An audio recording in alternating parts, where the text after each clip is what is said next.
Ancient technologies. The the identity of the ancient builders, right? Who were they?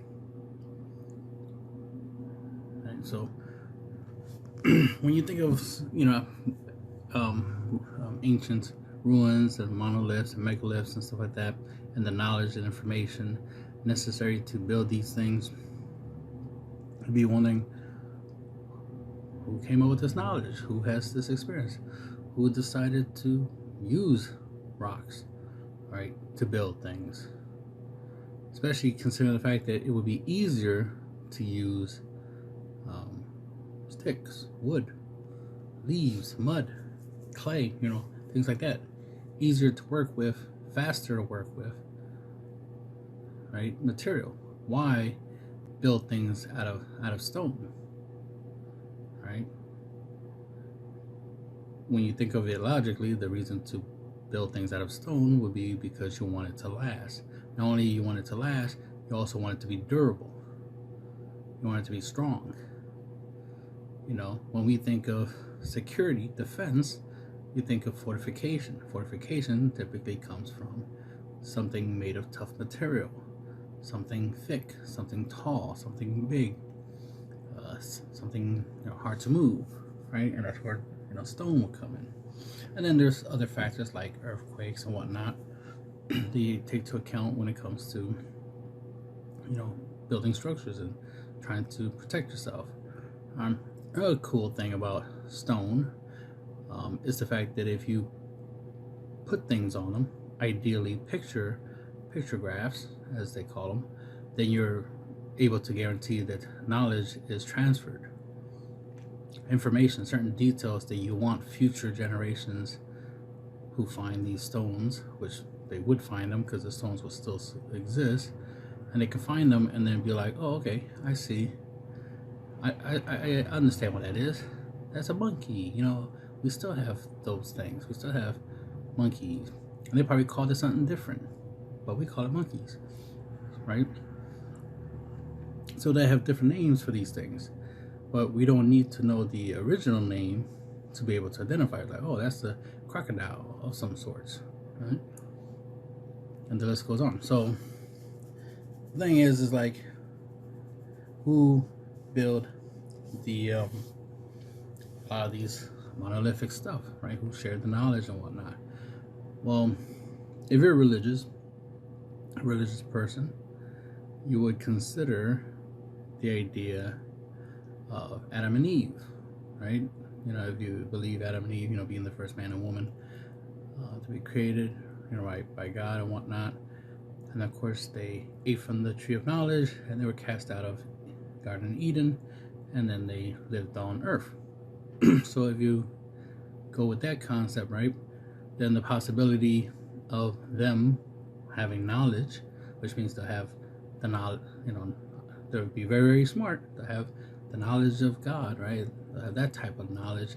They would know how to do certain things. They would know how to start fires, how to cut stone, how to move it, lift it, and all this stuff with very little, because they would understand physics, right?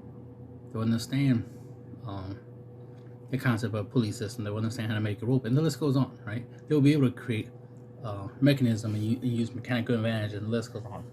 They more likely would have the ability to do a lot of cool stuff. And of course, over time, they will progress and evolve to a point where they can make steel tools, among other stuff, because they will have all that knowledge, all the stuff that we attribute to ourselves but don't attribute to the ancient people, where we're like, oh yeah, we're advanced, we use metals and we use big machines and this, that, and there, and we use powered gas powered engines and electric motors, and the list goes on. But with Adam and Eve already having that knowledge, and not just that, but they will have better knowledge, they can do it without that. They can use vibrations, right? They might know how to find the weak points in a rock and karate chop it and break the rock in half without having to use a hammer and chisel. All types of knowledge that they would have that we wouldn't have inherently, right? We learn, we discover this knowledge, but they already have the knowledge. And that's the thing, they start off with the knowledge, right? So since they start off with the knowledge and they have the knowledge, they're going to use it, right, to create a civilization. And what if one of those civilizations they start off and they create becomes, Atlantis, and things go from there, right? They created multiple civilizations, and then certain things happen. Maybe God got mad at some point because of mankind doing certain things that he doesn't approve of, and he did his godly thing, right? One thing led to another, flood, this, that, and third, and so big reset, right? And now we have some survivors who still have some of the knowledge from their great grandparents, Adam and Eve, right? And then went from there as an idea. So you move from there to traveling around the world, passing knowledge, populating new areas, and just expanding your reach and your capabilities of surviving in different areas and terrains, because you have the knowledge to do so.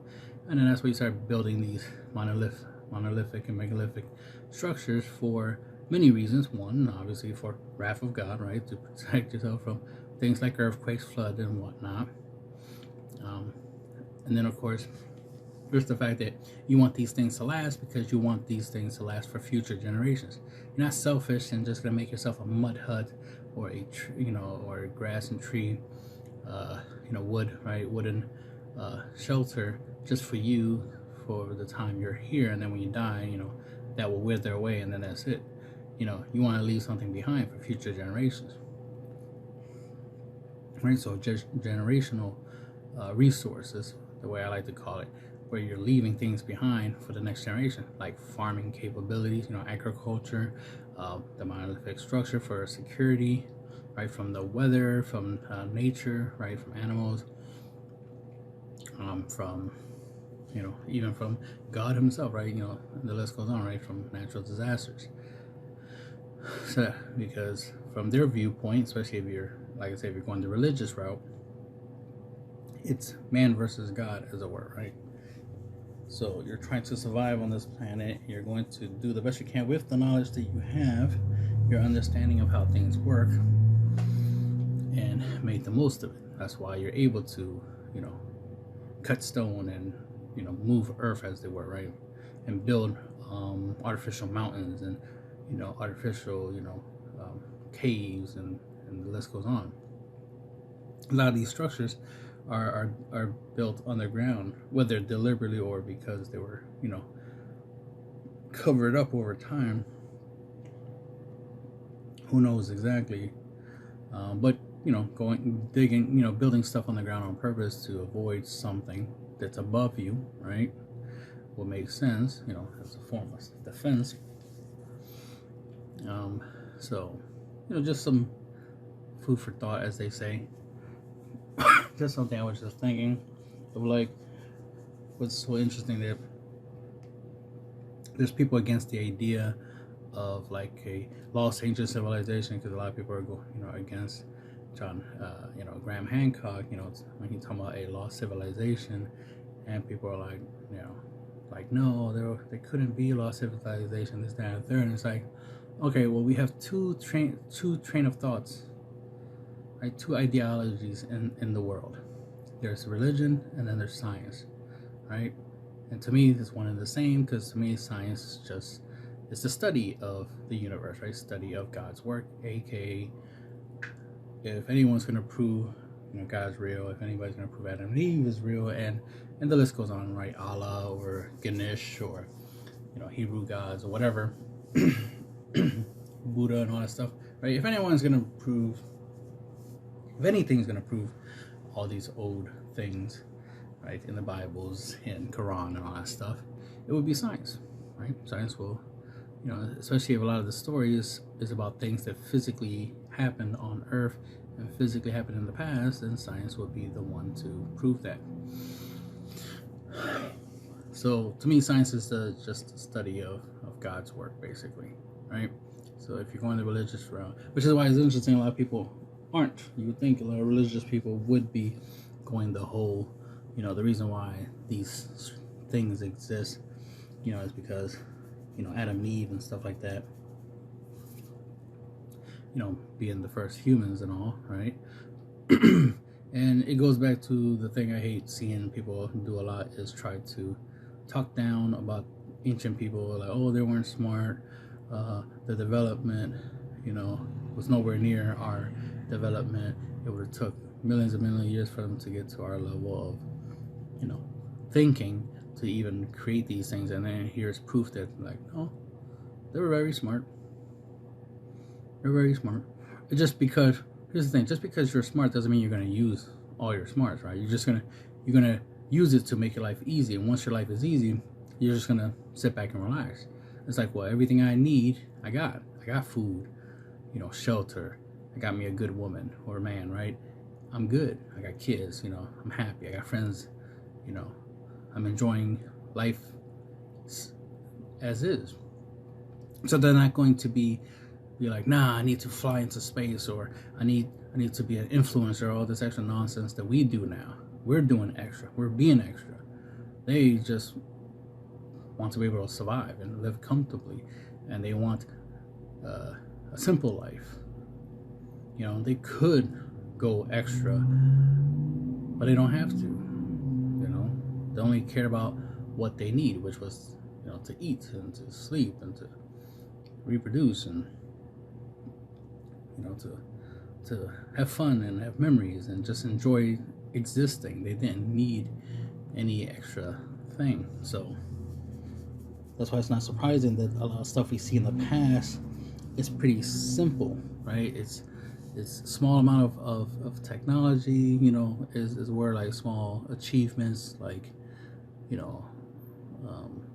go Plepti Tepi, whatever, right? Stonehenge, things like that. It's just like they didn't need much.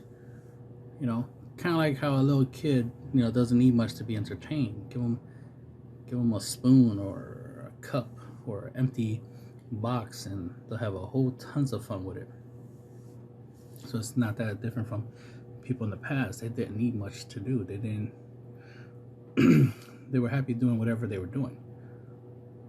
If somebody was a farmer, then they were happy doing that. If somebody was a cook or a hunter or a fisherman or a builder or somebody who witch doctor, whatever, like whatever they were doing, they were happy to do it, and that was enough. They didn't need anything extra. Even if they had a form of currency, right, a way of making money, a way to work with each other, like the barter system, so that they were simple. So they weren't going to be greedy and try to hoard all the resources. They cared about sharing, and they wanted to make sure that everybody's good because they know the value of teamwork. It's better to survive together than to try to fight each other or be apart, which is stupid. Which is why societies always get built. That's why civilizations always rise. Because of the need of, like, yeah, I don't want to be alone. I don't want to be out here trying to survive. I definitely don't want to be out here fighting everybody for food. Why can't we all just work together so we can all eat and just chill and relax and talk and get to know each other? Like, that's better than fighting each other to try over an apple, over a wild animal. Like, who gets to hunt it down and eat it? Like, why don't we all work together and hunt it down and eat it together? And do that over and over again, and live happily ever after. Teamwork makes the dream work, as they say. So this is, just a thought. Like I said, now it could not be Adam and Eve, right? If you don't want to go that route, you want to go a different route. It's like, well, you can't say that there wasn't a lost civilization, right? That there wasn't a civilization that existed before us that figured out a whole bunch of stuff before we even came around. Especially when you have proof like these megalithic structures of, like, yeah, they weren't dumb. They move big, heavy stuff. Most people on average can't even lift, 50 pounds. Most people don't even like going to the gym, let alone building something out of 100-ton, right, blocks of stone. So if they, in the past, without Planet Fitness, was able to move these blocks around, right? You can't say they're dumber than us. That makes no sense. They could do what a lot of y'all don't do. They clearly was not lazy. A lot of you guys are. So, you can be happy with the life you live and whatnot. Just don't think that you're superior to others just because you like your life. It's like, good for you. You should like your life. But don't try to compare it to others because, rude awakening. Because if we're going to actually keep score and determine who's better, typically it won't be you. It would be whoever puts in the most effort that would be the better person, not the person who does the least. That's the end of the video.